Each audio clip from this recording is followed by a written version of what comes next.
یا رسول اللہ، لبیک یا حبیب اللہ۔ ہم کو عقیدت، ہم کو مودت اپنے پاک نبی سے، دیتے رہے پیغام ہمیں جو اپنے رب کی وحی سے، درس محبت درس اخوت سیکھا طرز نبی سے، مذہب کی تعظیم بھی سیکھی ہم نے پاک نبی سے، ایسی عزت ایسی عظمت اور نہیں کوئی پائے۔ سرکار دو جہاں کی زندگی کے اگر 4 عنوانات کو سیرت مصطفیٰ کا عنوان دیتے ہوئے کچھ توجہ کر لی جائے تو شاید ہمارے معاملات بھی آپ کی سیرت کو مد نظر رکھتے ہوئے بہتر ہو جائیں۔ کوئی انسان کامیاب شمار نہیں ہوگا جب تک کہ وہ ان 4 باتوں پر خاص توجہ نہ دے۔ کوئی شخصیت بن کر نہیں آئے گا سامنے جب تک کہ وہ ان 4 باتوں کی طرف خاص اس کی توجہ نہ ہو۔ سب سے پہلا موضوع، وہ جسے بھی مانتا ہے، جسے بھی خالق اور رب مانتا ہو، میں بھی عمومی بات کر رہا ہوں، اس کے لیے اس کے پاس وقت کتنا ہے، اپنے رب کے لیے اس کے پاس ٹائم کتنا ہے، اپنے رب کے لیے اس کے پاس وقت کتنا ہے۔ جو شخص ساری دنیا کے لیے وقت رکھتا ہو مگر اپنے رب کے لیے اس کے پاس وقت نہ ہو، یہ کمزور انسان ہے، کمزور شخصیت ہے اس کی۔ جیسے جیسے مصروفیت ہماری بڑھتی جاتی ہے، ایسے ایسے عبادتوں میں کمی آنے کا ایک عام تصور ہے۔ افسر ہو گئے ہیں، گریڈ بڑھ گیا ہے، مصروفیت بڑھ گئی ہے، فلاں اس میں داخلہ لے لیا ہے، اب ٹائم نہیں مل پاتا، لہٰذا اب نماز جماعت میں شریک نہیں ہو رہے، پھر آہستہ آہستہ نماز بھی قضا ہونا شروع ہو گئی، اور پھر ایک وقت آیا کہ جمعے کی نماز اور پھر عید کی نماز تک محدود ہو گئے۔ اپنے رب کے لیے اگر کسی کے پاس وقت نہیں ہے تو وہ انسان ناکام انسان ہے۔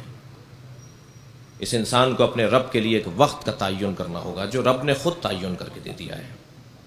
سرکار کی زندگی میں یہ پہلو اتنا غالب ہے، ساری دنیا سے اللہ کہتا ہے مصلوں پر آؤ، عبادت کرو، آؤ میرے آگے سجدہ کرو، اور اپنے حبیب سے کہتا ہے قم اللیل الا قلیلا، تم بستر پہ چلے جاؤ، تم بہت عبادت کرتے ہو، تمہارے پیروں پہ ورم آ جاتا ہے، تم ساری ساری رات کھڑے رہتے ہو، تم مسلسل میری عبادت میں مصروف رہتے ہو۔ سرکار کی زندگی کا یہ غالب پہلو ہے۔ اسی طرح کسی شخصیت اور کامیاب شخصیت کے لیے دوسرا جو پہلو اور دوسری جو سیرت کا عنوان ہے وہ ہے، عزیزان گرامی، دیکھا جائے کہ یہ شخصیت اپنے گھر والوں کے ساتھ کیسا ہے۔ یہ اہم ترین، معروف ترین، مشہور ترین وجود اپنے گھر والوں کے ساتھ کیسا ہے۔ بہت سارے لوگ آپ نے دیکھے ہوں گے کہ سارے جہان کے لیے تو اچھے ہوتے ہیں مگر گھر والوں کے لیے ان کا اخلاق اچھا نہیں ہوتا۔ یہ انسان ناکام ہے، یہ انسان جھوٹ بول رہا ہے، یہ لوگوں کو دھوکہ دے رہا ہے، یہ فریب دے رہا ہے، یہ سب کے لیے اچھا ہے مگر اپنی زوجہ کے لیے، اپنی بچیوں کے لیے، اپنے بچوں کے لیے، اپنے بہن بھائیوں کے لیے اچھا نہیں ہے۔ اس لیے کہ جو سفر تربیت اور سفر تہذیب اپنی ذات سے شروع کر کے اپنے گھر تک لے آئے اور اپنے گھر سے شروع لیتا ہوا معاشرے تک لے کر آئے، وہ انسان کامیاب ہے۔ الٹا چلنے والا معاشرے کے لیے سب سے اچھا ہے، گھر والوں کے لیے برا ہے، پھر اپنے لیے تو اس کے پاس وقت ہی نہیں ہے، وہ انسان ناکام انسان ہے۔ کامیاب ترین انسان وہ ہے کہ جو اپنی تہذیب نفس کے بعد کا مرحلہ طے کرے، یعنی تنظیم منزل کو محسوس کرے۔ بہت سارے لوگ گھروں میں داخل ہوتے ہیں تو ایک مرتبہ سانپ سونگھ جاتا ہے، اس لیے کہ ابا گھر میں آ گئے۔ بچے پریشان ہوتے ہیں کہ اگر کوئی ہم نے اونچی آواز میں بات کر لی تو ایک مرتبہ ان کا ایک چپتا ہوا جملہ اور ڈانٹ ڈپٹ شروع ہو جائے گی۔ خوف ہراس پھیل جاتا ہے کہ والد گھر میں آ گئے ہیں، فلاں گھر کا فرد گھر میں آ گیا ہے۔ نہیں، یہ کامیاب انسان نہیں ہے۔ یہ کتنا ہی بڑا ڈاکٹر ہو، یہ کتنا ہی بڑا انجینئر ہو، کتنا ہی بڑی علامہ اور کتنا ہی بڑی مولانا ہو، یہ انسان کامیاب انسان نہیں ہے جو گھر والوں کے لیے اچھا نہیں ہے۔ اور ان رشتوں میں بھی جو سب سے قریبی رشتہ ہے وہ زوجہ کا رشتہ ہے۔ لہذا ایک صحابی پیغمبر کا واقعہ ہے کہ جب ان کی رحلت ہوئی تو سرکار دو جہاں نے نالین اپنے پیروں میں نہیں لیں، گریا بھی فرمایا ان کے جنازے پر، فرمایا 70,000 فرشتے ان کے جنازے میں شریک ہیں، لیکن جب ان کو دفنا دیا گیا تو فرمانے لگے دعا کرو اس پہ فشار قبر ہو رہا ہے۔ تو پوچھنے والوں نے پوچھا یا رسول اللہ، اتنا بڑا آدمی جس کے جنازے میں آپ ایسے شریک ہوں اس کے اوپر بھی فشار قبر ہے؟ فرمانے لگے اپنی زوجہ سے اس کا اخلاق اچھا نہیں تھا، اپنے گھر والوں کے ساتھ اس کا تناؤ بڑھ تھا، اس کا اخلاق اچھا نہیں تھا۔ اگر گھر والوں کے ساتھ معاملات اچھے نہ ہوں، اخلاقی انداز اچھا نہ ہو تو عزیزان گرامی بہت سے معاملات خراب ہو جائیں گے، آخرت میں خرابیاں ہو جائیں گی۔ مرنے کے بعد کے معاملات خراب ہو جائیں گے۔ تو معلوم یہ ہوا کہ کامیاب انسان کا ایک عنوان یہ ہے کہ اس کے گھر والوں کے ساتھ اس کا اخلاق اچھا ہو، اور سرکار کی سیرت میں یہ پہلو بھی غالب ہے، اس لیے کہ جب سرکار نے اعلان نبوت فرمایا تو سب سے پہلے زوجہ نے کلمہ پڑھ کے بتایا کہ سچا پیغمبر ہے، گھر والوں نے پہلے تائید کی ہے کہ سچے پیغمبر ہیں، اقرار کیا ہے کہ آپ کی عظمت ایسی ہی ہے جیسی وہ بیان کر رہے ہیں کہ میں رسول ہوں، میں خاتم ہوں، میں اللہ کی جانب سے نمائندہ ہوں۔ یہ دوسرا پہلو ہے سیرت کا۔ سرکار کی سیرت کا تیسرا پہلو یہ ہے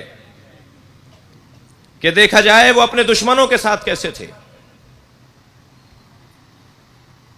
دوستوں کے ساتھ دوست ہونا بہرحال کارنامہ ہے، اس کے لیے بھی جگر چاہیے، بہت سارے لوگ تو یہ بھی نہیں کر پاتے، لیکن اس سے بڑا کارنامہ ہے دشمنوں کے ساتھ اچھا ہونا۔ دشمن کے ساتھ دشمن کا انداز اپنانا یہ کوئی بڑے آدمی کی علامت نہیں ہے۔ مثلا اگر آپ کے بدن کو کوئی تکلیف پہنچا رہا ہو اور آپ بھی اس کے بدن کو تکلیف پہنچا رہے ہو تو یہ کوئی اچھی بات نہیں ہے، بڑے بن کے دکھاؤ، عظیم انسان کی علامت یہ نہیں ہے۔ بقول کسی بزرگ عارف کے کہ بہترین انتقام یہ ہے کہ انتقام نہ لیا جائے، یہ انداز اپناؤ، درگزر کی سیاست، درگزر کی حکمت، معاف کرنا، یہ ہے سرکار دو جہاں کی سیرت کا وہ تیسرا پہلو کہ دیکھا جائے دشمن کے ساتھ کیسے ہیں۔ ویسے بھی عزیزان گرامی یہ جو پاکستان میں ہمارے ساتھ ہو رہا ہے، یعنی سنی شیعہ سب کے ساتھ ہو رہا ہے، اس پاکستانی کے ساتھ ہو رہا ہے، اس ملک کے بسنے والے کے ساتھ جو زیادتیاں ہو رہی ہیں، وہ ہمارے دشمن کا جو انداز ہے اس میں ہمیں کچھ اپنے رویوں کو کچھ اور کرنا ہوگا، کچھ بہتر کرنا ہوگا، اسی سیرت کے عنوان سے کچھ نقطہ حاصل کرنا ہوگا۔ سرکار دو جہاں اپنے دشمنوں کے ساتھ کیسے تھے؟ جنہوں نے مکے میں آپ کو پتھر مار کر لہو لہان کر دیا، آپ کی نالین پاک خون سے تر ہو جاتی تھی۔ سرکار نے مکہ مکرمہ کو ہجرت فرما کے ترک کر دیا، اور جب فتح مکہ جب موقع پر آئے عمرہ کرنے کے لیے تو آپ کو صلح حدیبیہ کے مقام پر آپ کو واپس کر دیا گیا، آپ کو تکلیفیں پہنچائی گئیں۔ لیکن جب سرکار دو جہاں فتح مکہ کے موقع پر مکے میں تشریف فرما ہوئے تو ہاتھ باندھے ہوئے تھے ان لوگوں کے جنہوں نے سرکار کو اذیتیں پہنچائی تھی۔ تو آپ نے دیکھا ایک صف کھڑی ہوئی ہے جن کے ہاتھوں میں رسیاں بندھی ہوئی ہیں۔ آپ نے پوچھا یہ کون ہے؟ کہا گیا یہ وہ لوگ ہیں جنہوں نے آپ کو تکلیفیں پہنچائی تھی۔ تو آپ نے گویا ایک لمحہ نہیں گزرا، آپ نے فرمایا اذهبوا انتم الطلقاء، انہیں دیکھ کر فرمایا جاؤ میں نے تمہیں آزاد کر دیا، جاؤ میں نے تمہیں آزاد کر دیا۔ مالک کل نے جس کو ہے اپنا محبوب بنایا، اس نے امین و صادق کا کافر سے لقب ہے پایا، صبر سکون سے اور عمل سے دین کو ہے پھیلایا، نفرت کا اظہار کسی سے کر کے نہیں دکھلایا، جب کے زمانے نے آقا پہ ظلم بہت ہے ڈھائے۔ اور جب کوئی بہت تکلیف پہنچاتا تو ایک بہت معروف حدیث ہے سرکار کی، بہت معروف جملہ ہے حضرت کا، تو حضرت اس کی تکلیف کو سہنے کے بعد اللہ سے آواز دے کر اللہ کی بارگاہ میں ہاتھ بلند کر کے کہتے تھے اللہم اغفرہم انہم لا یعلمون، یا اللہ انہیں معاف کر دے، یہ جانتے نہیں ہیں کہ میں کون ہوں۔ دشمن کے ساتھ برتاؤ سرکار کا کیسا ہے، یہ ایک سیرت پیغمبر کا عظیم عنوان ہے۔ اور چوتھا ستون سیرت وہ یہ ہے عزیزان گرامی کہ انسان اپنی زندگی تک کے لیے محدود نہ رہے۔ کیا معلوم ہمارے لیے پروانہ رحلت کب آ جائے، کب نقارہ کوچ بجا دیا جائے کہ آج آپ کی رحلت کا دن ہے اور آج کو فرشتہ آ رہا ہے آپ کو لینے کے لیے۔ تو کیا میں اپنی زندگی تک کے لیے محدود انسان ہوں یا مجھے اپنی زندگی کے بعد کا بھی اہتمام کرنا چاہیے؟ بس جو شخص اپنی زندگی کے بعد کا بھی بہتر اہتمام کر رہا ہو وہ ایک کامیاب انسانوں میں سے ایک انسان ہے۔ سرکار دو جہاں نے بھی اپنے جانے کے بعد بظاہر اس دنیا سے پردہ فرمانے کے بعد کا اہتمام کیا ہے قرآن اور اہل بیت اور سنت کو چھوڑنے کا عنوان۔ میں تمہارے درمیان قرآن اور اطرت چھوڑ کر جا رہا ہوں، میں تمہیں تنہا چھوڑ کر نہیں جا رہا، تمہاری ہدایت کے لیے ایک کتاب دے رہا ہوں اور تمہاری ہدایت کے لیے اپنی اطرت دے رہا ہوں، اپنی اہل بیت دے رہا ہوں۔ لہذا سرکار کی سیرت کو عنوان زندگی قرار دینا ہی ایک مسلم کی کامیابی کا راز ہے۔ ظلم کے اندھیاروں میں اجالے پاک نبی نے بانٹے، دور جہالت نے بوئے تھے ہر سو جہل کے کانٹے، عشق و محبت اور صلہ رحمی کا عمل دکھلا کے کفر کے لشکر میں سے دین حق کے حامی چھانٹے، سارے جہاں پہ رحمت بن کے پاک محمد چھائے۔